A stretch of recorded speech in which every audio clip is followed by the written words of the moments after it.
الحمد لله رب العالمين والعاقبة للمتقين والصلاة والسلام على خاتم النبيين وعلى آله وصحبه أجمعين. أما بعد، أعوذ بالله من الشيطان الرجيم. بسم الله الرحمن الرحيم. ولا تهنوا ولا تحزنوا وأنتم الأعلون إن كنتم مؤمنين.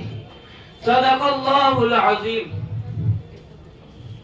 فضول سمجھ کر بجھا دیا ہے جن چراغوں کو، فضول سمجھ کر بجھا دیا ہے جن چراغوں کو، وہی چراغ جلاؤ تو روشنی ہوگی. خونے جگر سے ہم نے ہی سینچا ہے گلستہ کو، خونے جگر سے ہم نے ہی سینچا ہے گلستہ کو. یہ اور بات ہے کہ ہم نے کبھی تماشا نہیں دیکھا.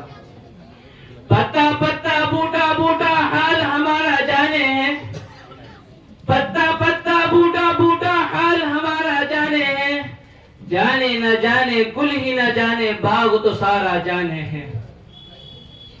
جناب صدر محترم، ناظم مدرسہ، اساتذہ اکرام اور میرے عزیز ساتھیوں، آج 15 اگست 2023 ہے. ملک بھارت کا یوم آزادی ہے اور ہم سب اسی مناسبت سے مدرسہ عمر بن خطاب رضی اللہ عنہ کے اس پروگرام میں شامل ہوئے ہیں. حضرات، تاریخی اقوام و ملت اس بات پر شاہد ہے کہ مستقبل میں کامیاب منصوبے ہمیشہ ماضی کی تاریخ کو سامنے رکھ کر بنائے جاتے ہیں، اور جو قوم اپنے ماضی سے کٹ جاتی ہے وہ مستقبل میں کبھی بھی کامیابی کے نقش و ثبت نہیں کر پاتی. اور جو قوم اور ملت اپنے ماضی سے ناآشنا ہو جائے وہ یا تو سبے ہستی سے مٹا دی جاتی ہے یا پستی اور اخلاقی زوال اس کا مقدر بن جاتا ہے.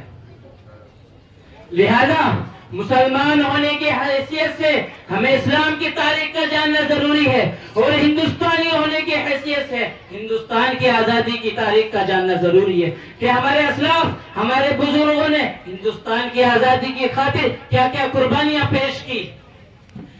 ہندوستان کی تاریخ کو ہم 3 حصوں میں منقسم کرتے ہیں. ایک حصہ اسلام کی آمد سے لے کر انگریزوں کی آمد تک، جو تقریباً 15 ہجری مطابق 636 تا 1601 عیسوی ہے. دوسرا حصہ انگریزوں کی آمد سے لے کر ملک گیر جنگ آزادی سن 1857 عیسوی تک. تیسرا حصہ سن 1857 عیسوی سے لے کر یوم آزادی 15 اگست سن 1947 اور یوم جمہوریت 26 جنوری سن 1950 عیسوی ہے. تاریخ کے مطالعے سے یہ بات سامنے آتی ہے کہ ہمارے ملک ہندوستان میں اسلام کی آمد عہد نبوی اور بعثت نبوی کے ساتھ ہی ہو گئی تھی. اس لیے کہ اہل ہند اور عربوں کے درمیان اسلام کی آمد سے قبل سے زمانے قدیم سے ہی تجارتی تعلقات تھے. جزیرۃ العرب میں اسلام کی آمد اور بعثت نبوی کے بعد بھی ان کے تجارتی اسفار کا یہ سلسلہ جاری رہا.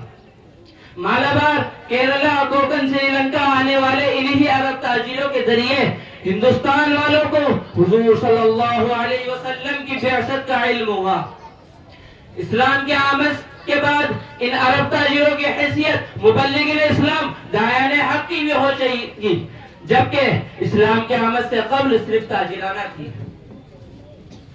بعض تاریخی حوالوں سے معلوم ہوتا ہے کہ حضور صلی اللہ علیہ وسلم کے معجزہ شق القمر کے واقعے کا ہندوستان میں مالابار کیرلا کا راجہ عینی شاہد تھا. اس واقعے سے متاثر ہو کر وہ اپنی رعایا کی ایک بڑی تعداد کے ساتھ مشرف با اسلام ہوا اور خود حضور صلی اللہ علیہ وسلم سے ملاقات کی غرض سے مکہ مکرمہ کی جانب چل پڑا، لیکن راستے میں ہی اس کی وفات ہو گئی. خلفائے راشدین کے زمانے میں سری لنکا کے راجہ کے علاوہ جنوبی ہند کے اور بھی کئی راجہ مسلمان ہو چکے تھے.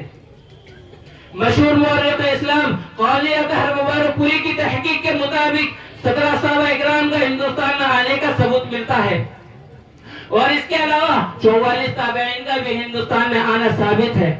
پہلی صدی ہجری میں ان کے تعمیر کردہ مساجد اور مزارات صوبے کیرلا کے مختلف ساحلی علاقوں میں آج بھی موجود ہے.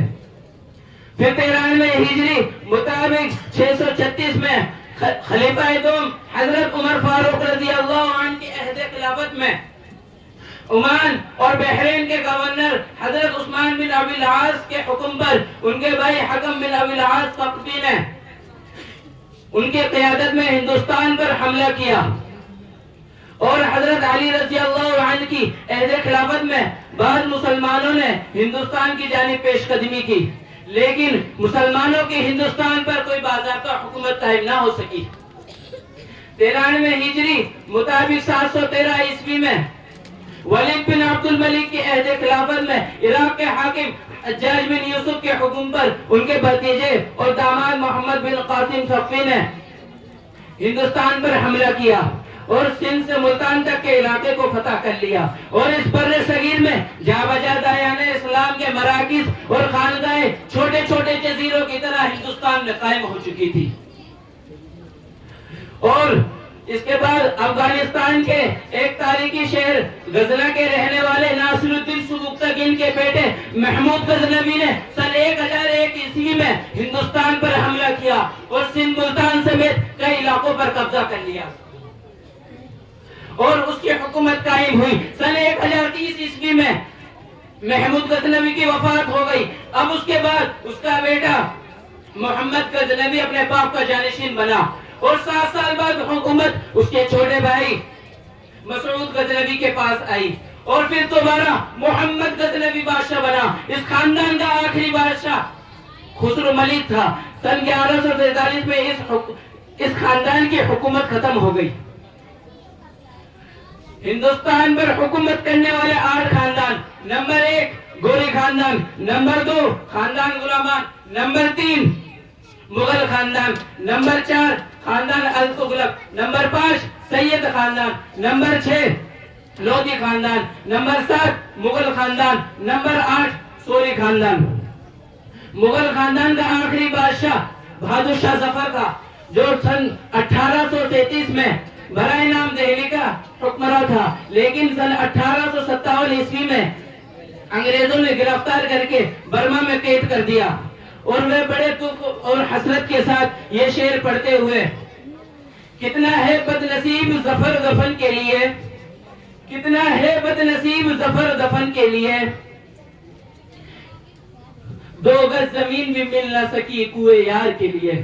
بڑی قسم پرسی کی حالت میں سن 1848 میں اس کی وفات ہو گئی اور اسی طرح مغل سلطنت کے زوال کے ساتھ ہندوستان سے اسلامی حکومت کا بھی خاتمہ ہو گیا۔